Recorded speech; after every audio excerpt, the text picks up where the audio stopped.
तो जय हिंद बच्चों, इस वीडियो में हम लोग पढ़ने जा रहे हैं गॉस प्रमेय से रिलेटेड ही हमारा टॉपिक है। ठीक है, रैखिक आवेश के कारण विद्युत क्षेत्र की तीव्रता। ठीक है, 5 नंबर का आते हैं। तो गॉस प्रमेय में इसमें भी हम लोग को क्या करना है, लगाना है। ठीक है, तो चलिए इसके पहले इसका डायग्राम बनाते हैं किस तरीके से बनेंगे। तो हम लोग लेंगे यहाँ पास एक निकाय लेंगे, एम एन हमारा एक निकाय है जो कि एल लंबाई का है। ठीक है, कितना एल लंबाई का है। और हम लोग मानेंगे कि इस पे एक समान आवेश जो है वो वितरित है। ठीक है, यहाँ इमेजिन करेंगे इसको कि एक बेलनाकार सतह इसके चारों तरफ बना देंगे। रैखिक होने के कारण इस तरीके से हम लोग बना सकते हैं। ठीक है, इस तरीके से लिख सकते हैं इसको। नाउ नेक्स्ट क्या करेंगे, यहाँ पास इसके ही एक किसी पॉइंट पे इसको मान लेते हैं बिंदु O। इससे r दूरी पर एक बिंदु P है, r दूरी पर एक बिंदु P है, जिसपे हम लोग को क्या करना है भाई, यहाँ पास इसके विद्युत क्षेत्र की तीव्रता हमको ज्ञात करनी है। इस तरीके से ये हो गया हमारा E, विद्युत क्षेत्र की तीव्रता, और इसका जो क्षेत्रफल है उसको मानते हैं ds। इस तरीके से इसका डायग्राम बहुत ही सावधानी से बनाएंगे। ठीक है, अब हम लोग क्या करेंगे इसके बाद, क्योंकि ये रैखिक आवेश निकाय है, आवेशित निकाय है, तो हम लोग रैखिक आवेश घनत्व लेंगे। ठीक है, जो कि क्या होता है, क्योंकि हमको पता है रैखिक आवेश घनत्व लैम्डा इक्वल टू क्या होता है, प्रति एकांक लंबाई पर आवेश की मात्रा। ठीक है, या इसी को लिखा जा सकता है Q equal to lambda into L. तो लैम्डा एल हो जाएगा, समीकरण 1। ठीक है, इसके बाद हम लोग लिखेंगे, क्योंकि सूक्ष्म क्षेत्रफल है यहाँ पास, तो हम लोग लिखेंगे सूक्ष्म क्षेत्रफल के कारण उसका जो विद्युत फ्लक्स होगा, मतलब हम लोग लिखेंगे सूक्ष्म यहाँ पास क्षेत्रफल, यहाँ पास ds के कारण, ds के कारण हम लोग लिखेंगे d फाई ई। क्या होगा भाई, इसमें लिख सकते हैं E इंटू ds, ये हम लोग लिख सकते हैं। इसको मान लेते हैं समीकरण 2। ठीक है, अब कौन कौन सा पृष्ठ है उसको लेते हैं। देखो हमारे पास यहाँ 3 पृष्ठ है, ये S1 हो गया, इसको मान लेते हैं S2 और इसको मान लेते हैं S3।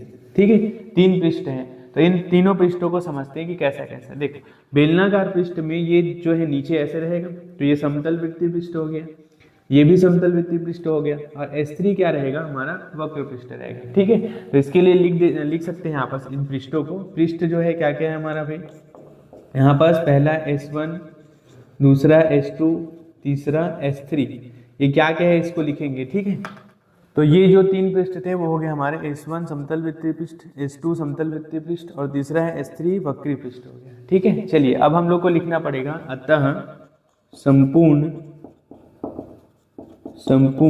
विद्युत फ्लक्स यहाँ पर से लिख सकते हैं फाई ई इक्वल टू क्या हो जाएगा, ये जो हमारा सूक्ष्म क्षेत्रफल के कारण आया था हमारा ना डी फाई ई, उसको यहाँ पर लिखा जा सकते हैं, सॉरी डी फाई ई, ये हम लोग लिख सकते हैं। ठीक है, अब हम लोग यहाँ पर लिख सकते हैं इस तरीके से, S है तो यहाँ पास S1 S2 S3 आएगा, S1 यहाँ पास E इंटू ds।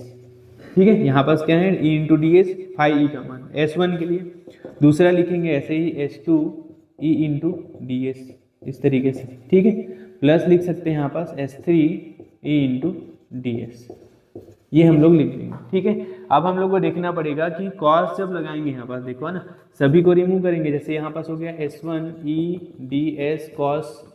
अब देखो S1 है तो S1 क्या होगा, इस पृष्ठ के क्या रहेगा, ये ऐसे देखेंगे तो लंबवत रहेगा।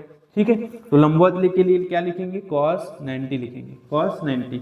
सेम टू सेम S2 को भी क्या लिखेंगे, E ds cos 90 लिखेंगे।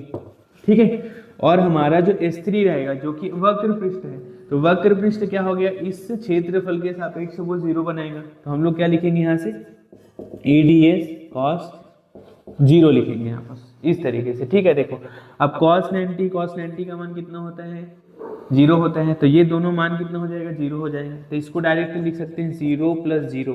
ठीक है, और ये वाला जो मान है cos 0 का मान होता है 1, तो यहाँ पास आएगा E इंटू क्या हो जाएगा यहाँ पास ds। ठीक है ना, E बाहर निकल गया, ds अंदर में बचा है, क्षेत्रफल जो है। अब देखो क्षेत्रफल कौन सा है, वक्र पृष्ठ है, वक्र पृष्ठ, तो बेलन का वक्र पृष्ठ का क्षेत्रफल यहाँ पर लगाएंगे। ठीक है, यहाँ से लिखा जा सकता है E इंटू बेलन का वक्र पृष्ठ जो होता है ds 2πr होगा यहाँ पास। ठीक है, 2πr, r मतलब इसकी त्रिज्या हो गई, l मतलब इसका लंबाई हो गया 2πr, तो यहाँ से लिख सकते हैं E इंटू 2πr लिखा जा सकता है। क्लियर है, यहाँ पास इसको मान लेते हैं समीकरण ठीक है, एक यहाँ माने थे, 2 यहाँ माने थे, इसको मान लेते हैं 3। क्लियर है इतना। अब हम लोग लगाएंगे गॉस का प्रमेय। तो यहाँ से लिख सकते हैं, देखिए चूंकि गॉस प्रमेय से क्या है, गॉस प्रमेय से फाई ई बराबर क्या होता है, क्यू अपॉन एप्सिलॉन नॉट होता है।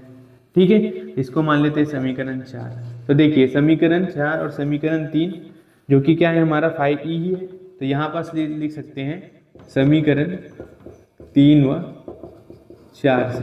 ठीक है, लिख सकते हैं E इंटू 2πr/L बराबर क्या होगा, क्यू अपॉन एप्सिलॉन नॉट, ये लिखा जा सकता है। इसके बाद हमको क्या निकालना है भाई, विद्युत क्षेत्र की तीव्रता, मतलब E का मान ज्ञात करना है। तो बाकी मानों को पक्षांतर कर लेंगे, तो क्या मिलेगा, क्यू अपॉन 2π, यहाँ पास एप्सिलॉन नॉट को पहले लिख देते हैं, एप्सिलॉन नॉट RL यहाँ पास लिख सकते हैं। ठीक है, इसके अलावा देखो हम लोग को क्यू का मान भी समीकरण 1 से पता है, कितना है, लैम्डा एल, इसको रख देंगे तो हमको क्या मिलेगा भाई, lambda L upon 2π epsilon naught और यहाँ पास RL। ठीक है, तो ये L से L कट जाएगा, तो इसीलिए हमको E बराबर मिलेगा यहाँ पास, इसीलिए लिख सकते हैं E बराबर lambda upon 2π epsilon naught R, ये हमको मिलेगा। ठीक है, तो यही क्या है हमारा, यही विद्युत क्षेत्र की तीव्रता का व्यंजक है। ठीक है, यही तक हमको ज्ञात करना है। तो इसको बहुत ही सावधानी से चित्र को बनाना है, उसके बाद जो जो पॉइंट्स हैं उनको नोट करना है। फिर यहाँ पास आपको कॉस के 0 के मान, कॉस 90 के मान पता होने चाहिए। ठीक है, इस तरीके से बना सकते हैं। तो आई होप आपको समझ में आया होगा। ठीक है, चलिए मिलते हैं नेक्स्ट वीडियो में, तब तक के लिए जय हिंद।